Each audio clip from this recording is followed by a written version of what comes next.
చంద్రబాబుపై Kodali mark comments చేశారు. BJP వదినమ్మ, కాంగ్రెస్ చెల్లెమ్మతో బాబు రాజకీయమంటూ విమర్శలు చేశారు నాని. నలుగురిని వెంటబెట్టుకున్న ధైర్యం సరిపోకే బీజేపీతో పొత్తులాట అని అన్నారు కొడాలి నాని. ముందేమో బీజేపీ వదినమ్మ, వెనకాలేమో కాంగ్రెస్ చెల్లెమ్మ, ఈ పక్కనే ఉత్తపుత్రుడు, ఆ పక్కనేమో దత్తపుత్రుడు. సరే బయలుదేరరా వెళ్దామంటే వెళ్ళి హైదరాబాద్లో కూర్చున్నాడు. ఇంక ఎన్నికలు 15 రోజులు ఉంటాయి. ఢిల్లీ వెళ్ళి వచ్చాడు. అమిత్ షా ఏం చెప్పాడు? నువ్వు బాధ్యత తీసుకుని మాకు 150 సీట్లు ఇమ్మని చెప్పినట్టున్నాడు. వాళ్ళ మబ్బులో పెడదామని వెళ్ళాడు. అంతకుముందు అంటే మా అద్వానీ గారు వాజ్పేయి గారు ఉండేవాడు. ఈయనేం చెబితే ఈ కథలన్నీ వినేవారు వాళ్ళిద్దరూ. వీళ్ళ పెద్ద తురుము తోపు అని. ఇక అమిత్ షా, మోడీ వాళ్ళు ఏమింటారు?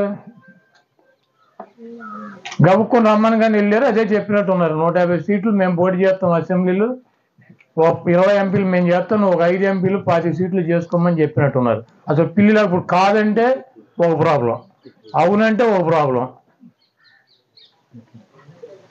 ఆయన అయిపోయాడు. హైదరాబాద్ నుంచి రాట్లా 7 రోజులు 8 రోజులు ఢిల్లీ వెళ్ళి వచ్చి మంచం మీద పడినట్టు ఉన్నాడు వాళ్ళ దెబ్బకే. ఇప్పుడు కాదని చెప్పలేడు, అవునని చెప్పలేడు. ఇక పవన్ కళ్యాణ్ భీమవరం టూర్ రద్దుపై కొడాలి స్పందించారు.